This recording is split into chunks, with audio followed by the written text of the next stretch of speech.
Part 2 start करते हैं gravitation chapter का ही। पार्ट 1 में हमने 2-3 टॉपिक्स डिस्कस कर लिए हैं। ग्रेविटेशन जो मेन मतलब स्टार्ट होगा, यस्टरडे हमने केपलर लॉ के बारे में स्टडी की थी। केपलर से न्यूटन लॉ आया था, वो आपको कुछ कुछ याद होगा पार्ट। अब हम बात करते हैं ग्रेविटेशन की। अब ग्रेविटेशन है क्या? न्यूटन को ग्रेविटेशन का आइडिया कहाँ से आया? ग्रेविटी क्या है? तो जो पहले आपको पता होना चाहिए, जो ग्रेविटेशन है हमारे पास लैटिन वर्ड से, मोस्टली जो वर्ड्स हैं वो लैटिन वर्ड से ही लिए गए हैं। ग्रेविटेरी, ग्रेविटेटियो, तो ये वर्ड्स हैं। इसका मतलब क्या है? मूव टुवार्ड्स मतलब आपस, मतलब मूव टुवार्ड्स मतलब आपस में, आपस की तरफ मूव कर रहे हैं एंड अट्रैक्ट कर रहे हैं एक दूसरे को। इसका मतलब ये है कि एक दूसरे की तरफ आ रहे हैं। तो यहाँ पे आपने सबने कहानी भी सुनी होगी न्यूटन की कि वो क्या है, एप्पल ट्री के नीचे बैठा हुआ था, एप्पल उसके सिर पे गिर गया ट्री ट्री से। तो जब वो सिर सिर पे गिरा उसके, वो उसने स्टार्ट कर दिया, उसने वो एक रिजल्ट पे आया। वो अर्थ है। अब उसने क्या देखा, जो एप्पल है वो डाउनवर्ड की तरफ ही मूव कर रहा है बिकॉज ऑफ ग्रेविटी। ये तो हमें बाद में लॉ के अकॉर्डिंग पता लग गया था ना कि ग्रेविटी के कारण ऐसा हो रहा है, बट उस टाइम जब ग्रेविटी पता ही नहीं थी तो वो कंक्लूजन पे कैसे पहुंचा? उसने बोला कि अगर हमारे पास एप्पल अर्थ की तरफ घिर रहा है, अगर एप्पल अर्थ को अट्रैक्ट कर रहा है तो अर्थ भी अट्रैक्ट हो रही होगी। फोर्सेस आपस में लगते हैं, मतलब अगर एक ऑब्जेक्ट किसी सेकंड वाले ऑब्जेक्ट पे फोर्स लगा रहा है तो सेकंड वाला भी वन पे लगाएगा। ऐसा नहीं है कि आपका एक ही लगाए, अदरवाइज तो वो दूसरी साइड ही खींच के चला जाएगा, है ना। तो दोनों आपस में फोर्स एग्जिस्ट करते हैं। तो वो कंक्लूजन पे क्या पहुंचता है कि जो अर्थ है वो एप्पल को अट्रैक्ट कर रही है और एप्पल भी अर्थ को अट्रैक्ट कर रही है, equal and opposite force, third law के अकॉर्डिंग हमारे पास। तो एप्पल अर्थ पे गिरा क्योंकि अर्थ के power massy than the apple, ऐसा कह सकते हो ये पावर बहुत ज्यादा है अर्थ पे, अर्थ की as compare to the apple. Similarly same forces उसने देखा कि अर्थ और प्लैनेट्स के बीच में भी ऐसे एग्जिस्ट करते हैं, क्योंकि ये तो है नहीं सन इधर है, तो जो अर्थ है आपका वो कभी आगे आके मूव कर रहा है, सन के अराउंड रिवॉल्व कर रहा है, कभी पीछे चला जाता है। नो, एक जहां पे उसका फिक्स्ड पाथ है वहीं पे फिक्स्ड ऑर्बिट है, वहीं तो मूव करते हैं। तो न्यूटन ने जनरलाइज क्या किया, जो सारे ऑब्जेक्ट है यूनिवर्स के अंदर आपस में अट्रैक्ट होते हैं, कोई force तो होता ही होता है उनके बीच में, और जो अट्रैक्शन है उनके बीच में यूनिवर्स के अंदर उसको बोलेंगे ग्रेविटेशनल फोर्स। फोर्स के कारण ही वो अट्रैक्ट है, या सिंपल ग्रेविटेशन। तो जो आपके पास फोर्स है ग्रेविटेशन का, वो अर्थ का है, अर्थ का है ना। ये फोर्स ऑफ ग्रेविटेशन अर्थ पे हो रहा है ड्यू टू द अर्थ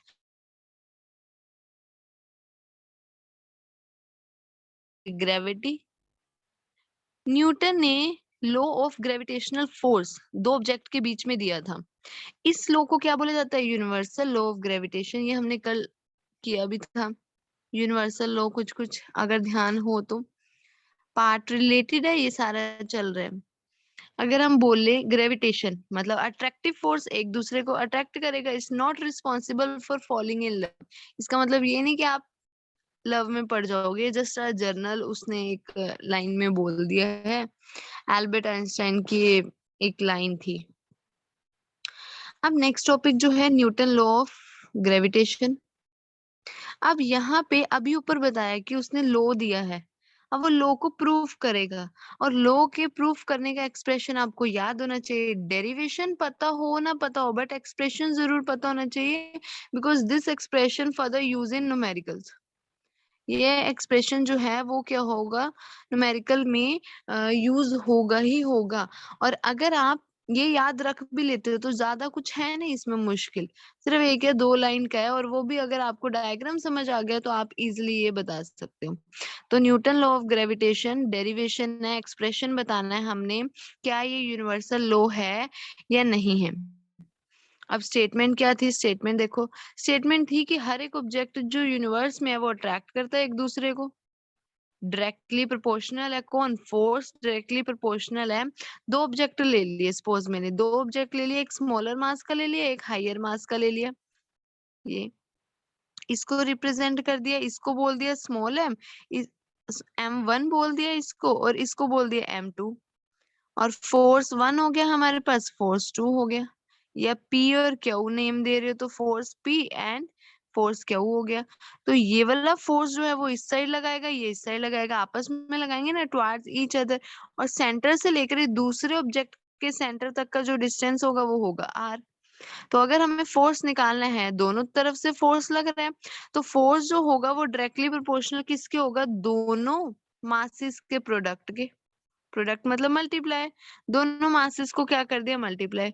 और इनवर्सली प्रोपोर्शनल होता है, ये स्टेटमेंट थी, इसी से प्रूफ होगा, यही लो कि फोर्स डायरेक्टली प्रोपोर्शनल होता है मासेस के, एंड फोर्स जो होता है इनवर्सली प्रोपोर्शनल होता है डिस्टेंस के स्क्वायर के। ये आपको पता होना चाहिए। फिर ये क्या कर देगा, दोनों को इकट्ठा कर देगा। जब दोनों को इकट्ठा करेगा तो ये इस तरह से लिख सकता है। जब इस तरह से लिखेगा कि मासेस डायरेक्टली प्रोपोर्शनल भी आ रहे हैं और आपका इनवर्सली प्रोपोर्शनल आर स्क्वायर भी आ रहा है, और जब हम कांस्टेंट को हटाएंगे तो एक कैपिटल जी लग जाएगा। G is your universal gravitational constant. ये ध्यान रखना, कैपिटल जी यूज होगा कई जगह और स्मॉल जी यूज होगा, बोथ आर डिफरेंट। अभी हम एक्सप्रेशन में क्या यूज कर रहे हैं, कैपिटल जी यूज कर रहे हैं कांस्टेंट एम, और उसका नाम क्या है, यूनिवर्सल ग्रेविटेशनल कांस्टेंट। तो ग्रेविटेशनल दो फोर्सेस के बीच में कर रहा है, ये मैथमेटिकल पार्ट था सारा का सारा। सिंपल आपको ये फॉर्मूला ध्यान रखना है कि उसका जो प्रोडक्ट है m1 m2 वो क्या है आपका directly proportional and inversely proportional क्या है, आर स्क्वायर। इसके अंदर, इस इक्वेशन के अंदर मैग्नीट्यूड मतलब वैल्यू वेरी कर सकती है, चेंज हो सकती है। in force varies inversely as square of distance between the two object, दो ऑब्जेक्ट के बीच का आपके पास जो फोर्स है वो इनवर्सली प्रोपोर्शनल है, उसका भी स्क्वायर कर रहे हैं। तो इसको inverse square law of gravitation कल भी किया था हमने। Inverse square law, inverse square law क्यों बोला गया था, क्योंकि इनवर्स मतलब एक तो ऊपर नीचे न्यूमरेटर डिनोमिनेटर वाला ही केस है, क्रॉस में आ रहा है। दूसरा आपके पास इस पे क्या है, स्क्वायर लगा हुआ है। तो inverse square law of gravitation भी दो ऑब्जेक्ट के बीच में अगर हो रहा है, ऑब्जेक्ट के बीच में, और जो फोर्स है वो वेरी कर रहा है, स्क्वायर ऑफ डिस्टेंस है, तो उसको हम क्या बोलेंगे, inverse square law of gravitational. Gravitation जो है उसके पास डायरेक्शन भी है एज वेल एज मैग्नीट्यूड भी है। जिनके पास दोनों चीजें होती है वो क्या होता है, वेक्टर क्वांटिटी होती है हमारे पास, और इसके एसआई यूनिट क्या है, न्यूटन। ध्यान रखना है ये। अब एक एग्जांपल लेते हैं। अगर डिस्टेंस r है, दो ऑब्जेक्ट के बीच का डिस्टेंस अगर r है और वो डिस्टेंस डबल हो जाए, सपोज जो डिस्टेंस था दो ऑब्जेक्ट के बीच में वो डबल हो जाए, सेंटर से सेंटर तक का ही मेजर करते हैं हम डिस्टेंस। तो ये जो डिस्टेंस था वो मेजर अगर हम कर रहे हैं, हम लेके चल रहे हैं, अगर आपके पास जो डिस्टेंस है वो डबल हो जाए तो ग्रेविटेशनल क्या हो जाएगा, 1/4 हो जाएगा। क्यों, क्योंकि ये क्या है, आर का स्क्वायर है। देखो अगर मैं इसकी जगह डबल कर दूं, 2r स्क्वायर कर दूं, तो ये क्या बन जाएगा आपके पास, 1/4r स्क्वायर। तो फोर्स जो था वो 1/4 पार्ट ना हो गया, तो 1/4 पार्ट हो गया आपका क्या, फोर्स, जब हमारे पास डिस्टेंस क्या होगा, डबल हो जाएगा। अगर सपोज, क्योंकि इनवर्सली प्रोपोर्शनल है, इनवर्सली मतलब ऊपर और नीचे वाला रिलेशन है, ऐसे वाला। तो अगर r कम होगा तो आपके पास f ज्यादा होगा, अगर r ज्यादा होगा तो f कम होगा। अगर मैं बोलूं अब जो r है वो हाफ हो जाए, जब अगर हाफ होगा तो वो 4 गुना फोर्स बढ़ जाएगा। अब कैसे, अगर ये हाफ हो जाए, F directly proportional to the R square, अगर R हाफ हो जाए, हाफ मतलब ऐसे, इसको R लेके चलती हूँ साथ में मैं, तो ये क्या हो जाएगा, सॉल्व करोगे जब आप, 1/4r², 4 क्या आ गया, ऊपर आ जाएगा, 4 डिवाइडेड बाय r², तो 4 गुना हो गया फोर्स। कब, जब हमने r को क्या किया, हाफ किया। अब न्यूटन्स लॉ जो है ग्रेविटेशन का, वो यूनिवर्सल लॉ है या नहीं है वो बताना है हमने। एक तो यूनिवर्सल लॉ है, Newton law of gravitation hold good for all object in the universe. It doesn't depend upon the medium in which object are placed. Therefore Newton law of gravitation is called the universal law. Universal बोला ही उसको जाता है जो सबके साथ मतलब घुल मिल जाए, कोई रिएक्ट ना करे, अगर हम सिंपल वे में बोले तो यहाँ पे यूनिवर्सल लॉ ये है हमारे पास, क्योंकि ये किसी और के ऊपर डिपेंड नहीं करता जहाँ पे ऑब्जेक्ट पड़ा कि बताओ ऑब्जेक्ट कहाँ है, नहीं, ये खुद के ऊपर ही है। जो न्यूटन लॉ है ग्रेविटेशन का, वो बताता है गुड है for all the object in the universe, universal law. और ये किसकी फॉर्म में एग्जिस्ट करता है? यूनिवर्सल लॉ की फॉर्म में एग्जिस्ट करता है। इस न्यूटन लॉ ऑफ ग्रेविटेशन को हम यूनिवर्सल लॉ भी बोलते हैं। अब सिग्निफिकेंस क्या है न्यूटन लॉ का? सिग्निफिकेंस भी इंपॉर्टेंट है। जो ग्रेविटेशन फोर्स है वो एक फंडामेंटल फोर्स है, इंपॉर्टेंट है नेचर के लिए, रिस्पॉन्सिबल है पूरे सोलर सिस्टम के लिए, तभी एक फिक्स्ड पाथ पे है सारा का सारा सोलर सिस्टम। अदरवाइज तो मास उठ के मैं तो जा रहा हूँ जी पीछे, अर्थ उठ के मैं तो आगे आऊंगी कि भाई सबसे तो नहीं है, वो आगे आ रहा है कि पीछे आ रहा है, नहीं, वो एक फिक्स्ड ऑर्बिटल में ही ऑर्बिट में रिवॉल्व कर रहा है, उसी जगह कर रहा है। जो ग्रेविटेशनल फोर्स है वो रिस्पॉन्सिबल है फॉर द आगे वही बात, प्लानिटरी और नेचुरल सैटेलाइट मोशन। आपने देखा होगा अर्थ के आसपास सैटेलाइट जो रिवॉल्व करती रहती है, मूव करती रहती है आपकी, वो भी ये नहीं है कि वो सोलर में भेज दिया गया बाहर गया तो अब वो मूव भी करती रही, वो मूव अर्थ के आसपास ही करेगी। क्यों? क्योंकि ग्रेविटेशनल फोर्स एग्जिस्ट हुआ है। मोशन है example, significance moon around the sun. तो ये सारे के सारे ग्रेविटेशनल फोर्स जिसकी वजह से रिस्पॉन्सिबल है, ये सारी चीजें हो रही है वैसे की वैसी है।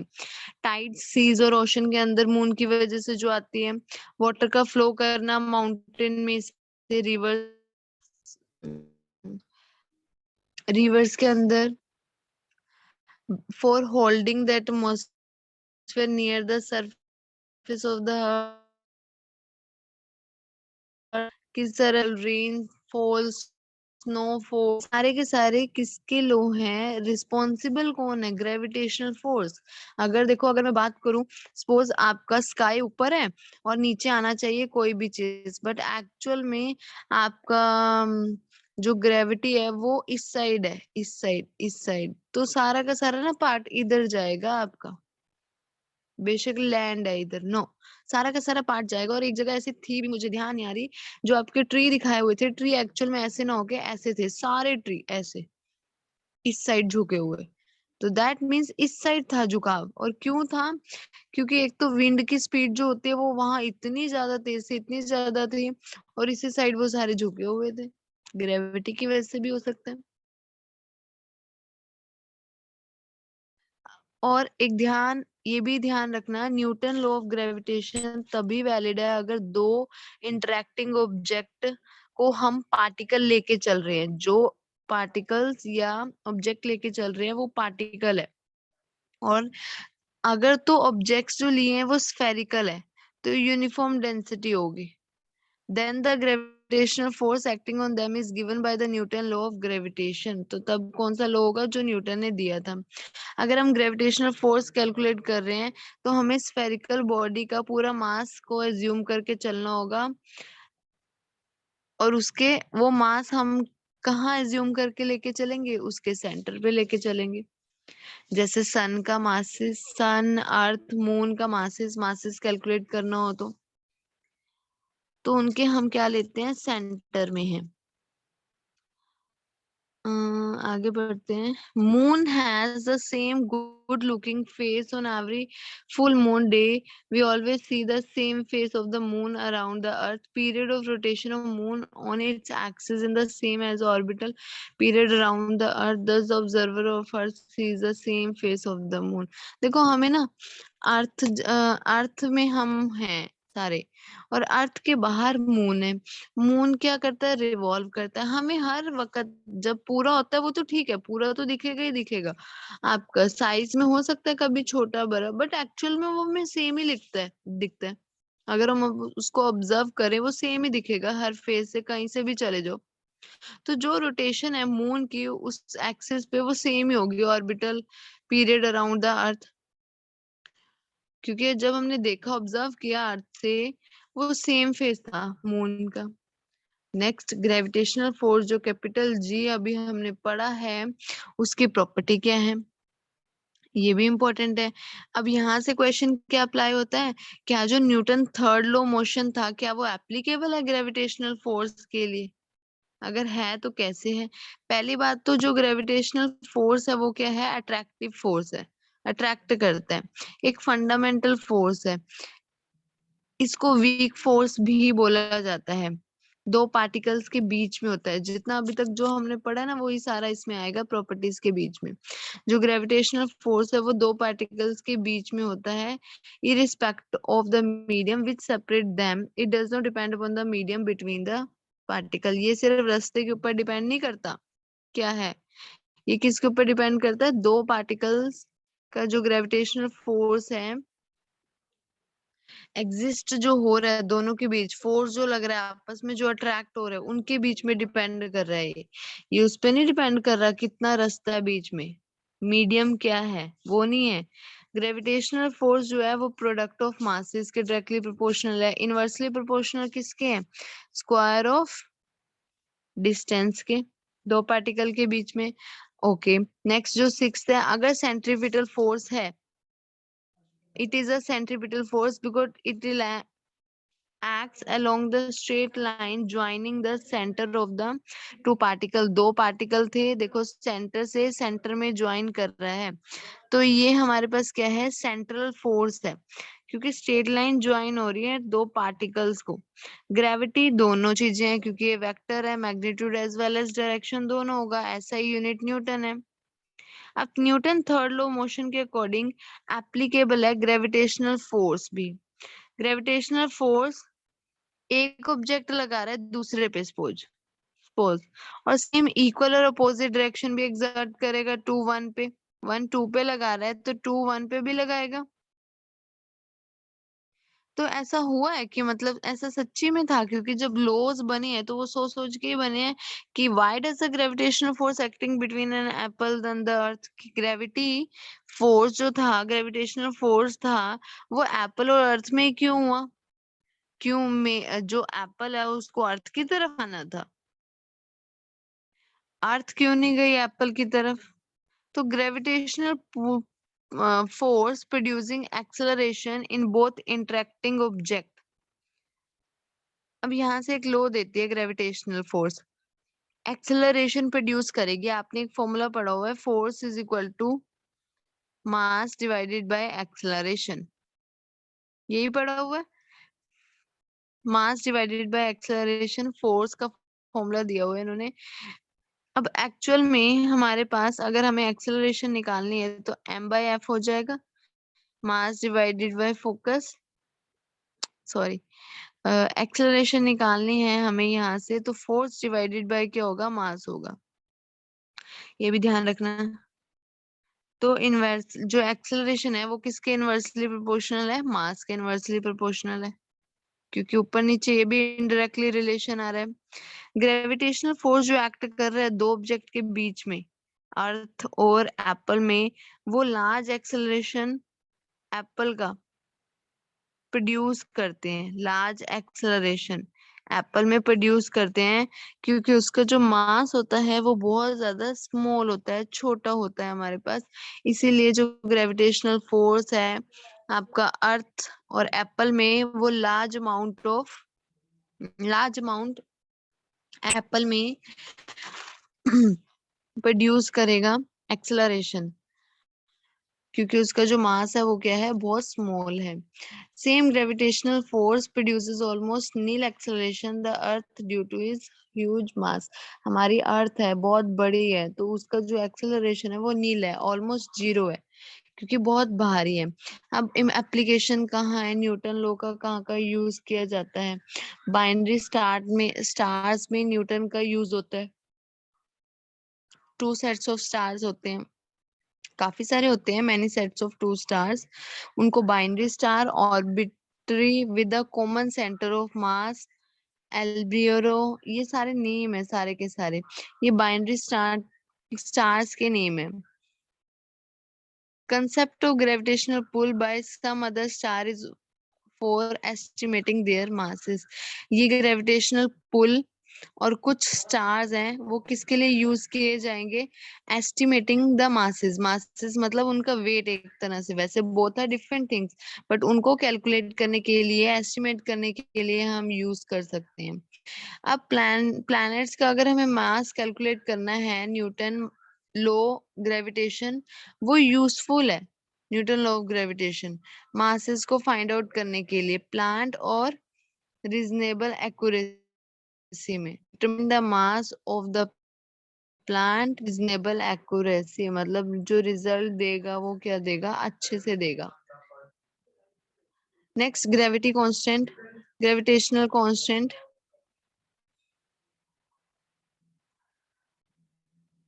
अब ग्रेविटेशनल कांस्टेंट कैपिटल जी, आपको पता लग गया जो जी है वो है universal constant. G is the gravitational force जो कहाँ एक्ट करता है, दो ऑब्जेक्ट के बीच में एक्ट करता है। यूनिट मास, यूनिट मास मतलब जैसे सपोज एक एक केजी का है, एक स्मॉल है एक बड़ा है आपके पास। एक मिनट, कहाँ गया।